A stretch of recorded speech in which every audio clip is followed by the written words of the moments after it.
সুপ্রিয় দর্শক, আপনারা দেখতে পাচ্ছেন আমরা একে করে জিজ্ঞেস করছি এবং অনেকেই জুলুসে শরিক হয়েছে। আমরা দেখতে পাচ্ছি অনেক আলেম ওলামা, অনেক শিক্ষার্থী, অনেক জেনারেল ব্যক্তি সহ এই জশ্নে জুলুস ঈদে মিলাদুন্নবীতে শরিক হয়েছে। আমরা যে ঈদে মিলাদুন্নবী পালন করি, এটা আমরা কেন করি এই বিষয়ে আমরা জানতে চাইবো। আমাদের হুজুরের নামটা হুসাইন। হুসাইন। আমরা হোসেন হুজুরকে জিজ্ঞেস করব যে ঈদে মিলাদুন্নবী যে আমরা পালন করি, যে আমরা ঈদে মিলাদুন্নবী কেন পালন করি এই বিষয়ে বিস্তারিত বলবেন। সবাইকে আন্তরিক ধন্যবাদ জানাচ্ছি, পবিত্র ঈদে মিলাদুন্নবীর শুভেচ্ছা জানাচ্ছি। 12 রবিউল আউয়াল জশ্নে জুলুস ঈদে মিলাদুন্নবী আমরা উদযাপন করি। এই ঈদে মিলাদুন্নবীটা আমরা কেন উদযাপন করি? আসলে ঈদে মিলাদুন্নবী পবিত্র কোরআন এবং হাদিস দ্বারা সমর্থিত এবং শরীয়ত অনুমোদিত। এটা কোরআন এবং হাদিস দ্বারা প্রমাণিত। আমরা কেন করি? কারণ ঈদ মানে খুশি অর্থাৎ আনন্দ, আর মিলাদ মানে জন্ম, আগমন, মাওলুদ। তাহলে মিলাদুন নবী, এই মৌলুদ মিলাদের সাথে নবী শব্দ যখন যোগ হয়েছে, এর আগে আমরা পেয়েছি ঈদ, আর এটা হলো মিলাদ মৌলুদুন নবী, নবীর আগমনে খুশি। এই জন্য আমরা ঈদে মিলাদুন নবী উদযাপন করে থাকি। তাহলে ঈদে মিলাদুন নবী অর্থ হলো নবীর আগমনে খুশি। এই জন্য নবীর আগমনে আমরা খুশি হয়ে এই ঈদ পালন করে থাকি। কারণ নবীর আগমনে সমস্ত সৃষ্টি জগতের সবাই খুশি হয়েছিল, কিন্তু একজন মাত্র খুশি হতে পারেনি, শয়তান। এই জন্য মুমিন যারা, ইমানদার যারা, তাদের ঈদে মিলাদুন্নবী উদযাপন করে থাকে। তাহলে ঈদে মিলাদুন্নবী পালন করা হচ্ছে মুমিন মুসলমানের নিদর্শন, এটাই আমরা মেনে থাকি। সবাইকে ঈদে মিলাদুন্নবীর শুভেচ্ছা জানাচ্ছি। আসসালামু আলাইকুম ওয়া রাহমাতুল্লাহ। সম্মানিত ভিউয়ার্স, আশা করি সকলে ভালো আছেন।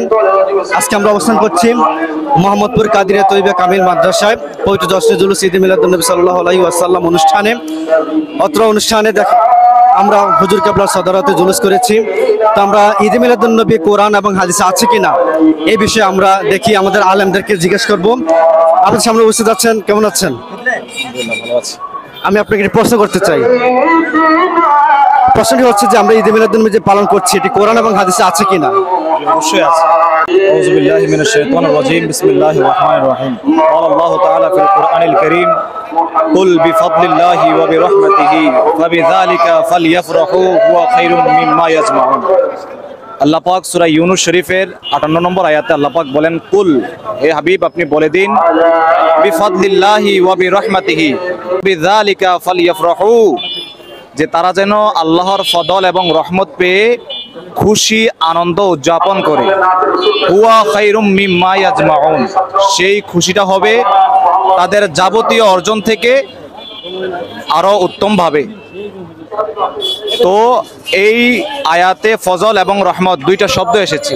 অন্য আয়াতে আল্লাহ পাক বলেন, ওয়ামা আরসালনাকা ইল্লা রাহমাতাল লিল আলামিন, হে নবী আমি আপনাকে সমস্ত জাহানের জন্য, সমস্ত জগতের জন্য রহমত স্বরূপ প্রেরণ করেছি। তাহলে আল্লাহর রহমত পেয়ে আল্লাহ পাক আনন্দ উদযাপন করার কথা বলেছেন। তো এটার নাম হচ্ছে ঈদ। এটার নাম হচ্ছে ঈদ, যাকে আমরা বাংলাতে বলি খুশি, আরবিতে বলা হয় ঈদ। সেই উপলক্ষে সেই পেয়ারা নবীকে আমরা 570 খ্রিস্টাব্দে মা আমেনার কোলে 12 রবিউল আউয়াল সুবহে সাদিকে আল্লাহ রাসূল দুনিয়ার বুকে তাশরিফ এনেছেন। সেই খুশি প্রকাশ করার জন্য আজকে আমরা এখানে উপস্থিত হয়েছি, জশ্নে জুলুস বের করছি। এই জশ্নে জুলুসের মধ্যে আমরা নবীর নাত পড়ছি, যে নাত পড়েছিলেন হযরতে হাসান বিন সাবিত রাদিয়াল্লাহু তাআলা আনহু, যার ব্যাপারে আল্লাহ রাসূল বলেছেন, আল্লাহুম্মা আইয়িদহু বিরূহিল কুদুস, আল্লাহ তুমি হযরতে হাসান বিন সাবিতকে জিবরিল আমিন দ্বারা সাহায্য করো।